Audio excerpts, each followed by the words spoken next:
Ladies and gentlemen, this is The Anecdotal Economist, and it is Sunday by the time this video comes out. So we're going to do something a little bit different. I've done this before on this channel, but not in a long time.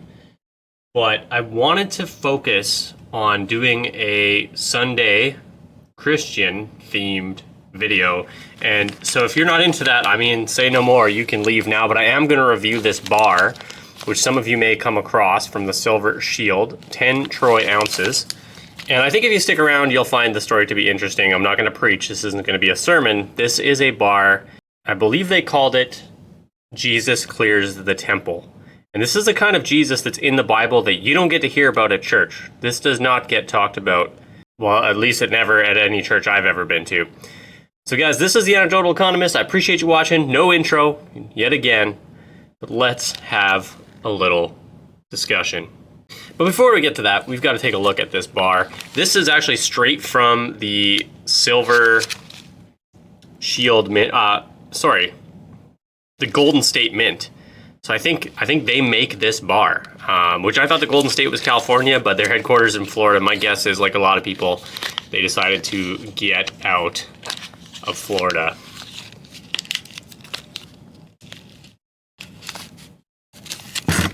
So first, let's review the back. I've never purchased a Silver Shield product before. Friends, Skills, Wealth, 10 ounces. I don't know if they're a good, this is a good mint. I don't know anything about it. Clearly, there's some Christian sort of stuff going on here with them, but we've got a tree growing, a handshake. It looks like a wrench, like a repair wrench. I don't know if I'm reading that right, but interesting background, but that's not why I bought it. I bought it because of this side. I thought the art was really cool. And I really just relate lately with this idea that Christianity is not weak.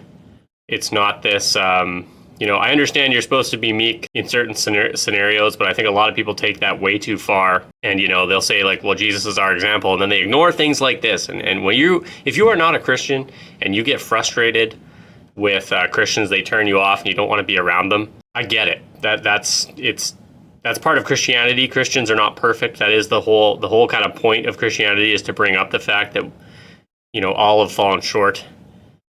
And so, yeah, let's just talk about this. But before I do that, I'm going to read the verse quick. And I'm not going to put it up on the screen. You don't need to see it. Jesus entered the temple, and he drove out all who sold and bought in the temple, and he overturned the tables of the money changers and the seats of those who sold pigeons. He said to them, "It is written, my house shall be called a house of prayer, but you make it a den of robbers." Now, this is only 2 verses, okay? And I'm not, like I said, I'm not preaching a sermon here, but I just want to, for both people who may be Christians or may not, I hope I can make this interesting, because I think this is some seriously cool art.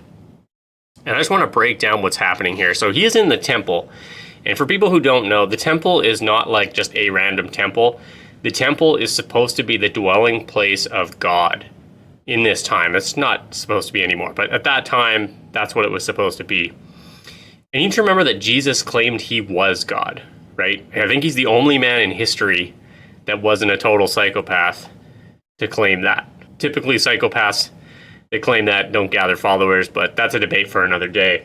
And so when he says, my house shall be called a house of prayer, but you make it a den of robbers, I don't think he was like meekly whipping the whip. I mean, I think he was flipping tables. I don't know what the swear words were back then. I don't know if they made it into the Bible, but I suspect there were some curses coming out of that mouth, and I don't know what that would look like. I'm not saying he was dropping F-bombs, but I can guarantee you he didn't say, please get out politely. He saw an injustice, and if you really want to dive into it, when Christ is crucified on the cross, he refers to himself as the temple, all right? And there's a lot of different things going on in here.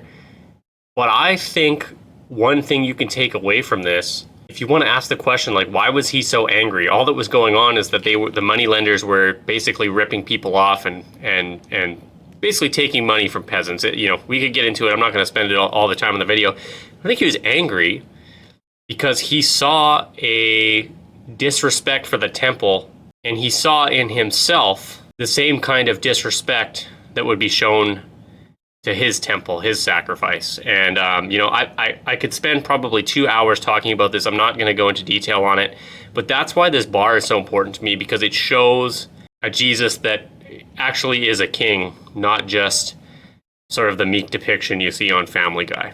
You know what I mean? You can see the people in the back. They've really done the art well. They're cowering. It's like they are afraid of this guy. And, you know, he's got the sun halo behind him. I'm not a big fan of the sun halo. The whole idea of Jesus was that he came down to be a man. And so he didn't have supernatural powers or anything like that. It does make it easy to tell because you just have a bunch of bearded guys with long hair. You're not going to know who the guy is. So I get it. I get why we got to have the sun cello there. But I mean, I really like the art. I like that, the story behind it. And I don't, you know, I don't do this on this channel that often, so I expect this won't get a lot of views. But if you, you know, aren't a Christian and you want to just give me a thumbs up or a comment to let me know what you thought of it. And if you are and you want to support me, I mean, I want the same support I always ask for, right, guys? You know, if you want to leave me a comment, today's code word will be king, and, you know, a like, subscribe, all the rest of it. I thought I could get away with it on a Sunday. I do think it's an interesting story. You're not going to hear this in the Veggie Tales, right? This isn't something you get to see on a Sunday, which I think you should. I think this should be talked about, you know, like can I just talk about what the moral of the story here is? There's many different morals, but one of the main ones is, I mean, don't rip people off. And if you see someone ripping somebody off, whether that's in a store, a bank, whatever it is, I mean, you can have a righteous anger about that. You don't have to be like, oh, well, we're just supposed to forgive them. And no, we got to deal with problems.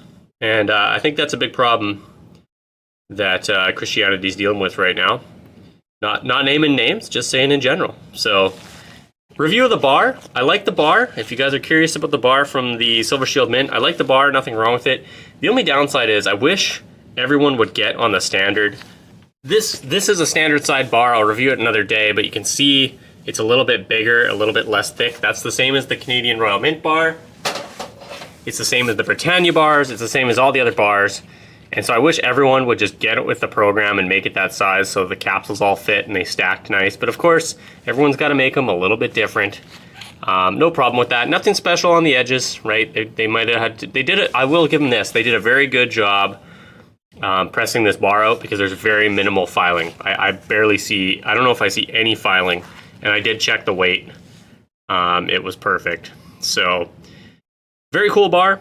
And I like this so much, I am actually going to place it. We're replacing Mary. She's going right there for a little while. So guys, I hope you appreciated my video today. A nice Sunday video for those of you who appreciate that kind of thing. And for the rest, well, I can't promise there won't be another one. So guys, this has been The Anecdotal Economist. I appreciate y'all watching. That's my 2 ounces worth, remember? I'm pulling for you. And we're all in this together. Kilogram, you're the dragon, you're the rabbit. Okay, let's look at the money side now. Watch as I pull this bad boy out of here. Absolutely stunning once you get it out of the case. Feeling the weight of this in my hand. Oh, that's such a good feeling. I never had enough gold.